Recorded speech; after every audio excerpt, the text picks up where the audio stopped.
We have Ravi with us. Ravi, last night we were talking at length about this entire campaign. And tell us about the evolution of Banega Swasth India and its journey, how it scaled up over the years. First of all, thank you NDTV for being a wonderful partner with us for over 10 years now. We're in 11th season.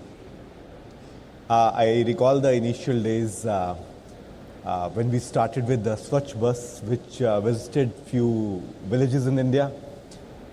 We hardly had the concept of volunteerism at that point of time. Very fairly saying, like, we have 200,000 plus volunteers with us.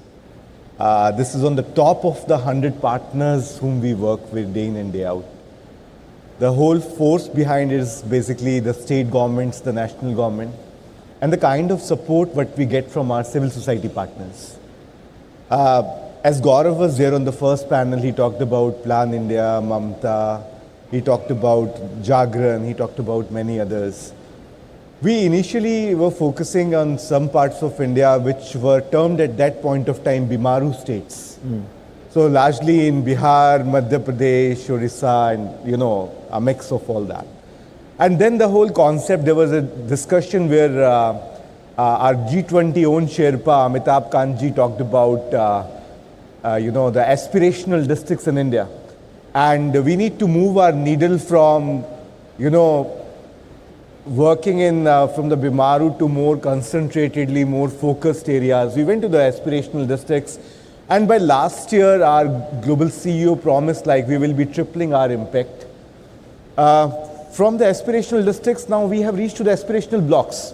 The 5 key elements under the aspirational blocks, under those 5 elements, 2 things we are very, very sincerely working on and which are of our top priority. One is making, in the whole education vertical in the aspirational blocks, focusing on education and that to the hygiene education. Second is how we focus more and strengthen the vertical on the primary healthcare.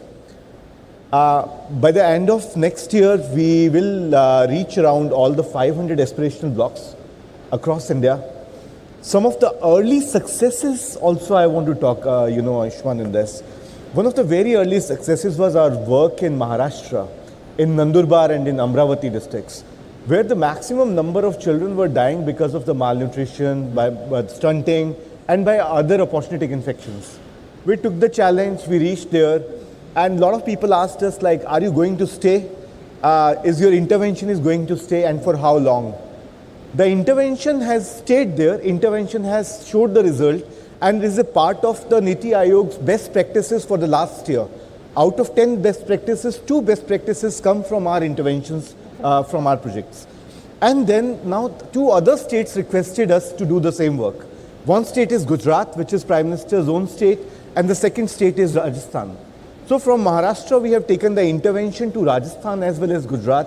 Looking into the success now, there are other states which are also opening up for the intervention. And we also took some baby steps with the school bus. We reached to 2,500 schools. There was a big time when, when I was asked, like, what is this 7,500 schools? India is a big country. It's a big challenge. Can we not scale up? Absolutely. Can we not do it more diligently? And yes, we took up the challenge under the guidance of our leadership and the support from the government and the civil society.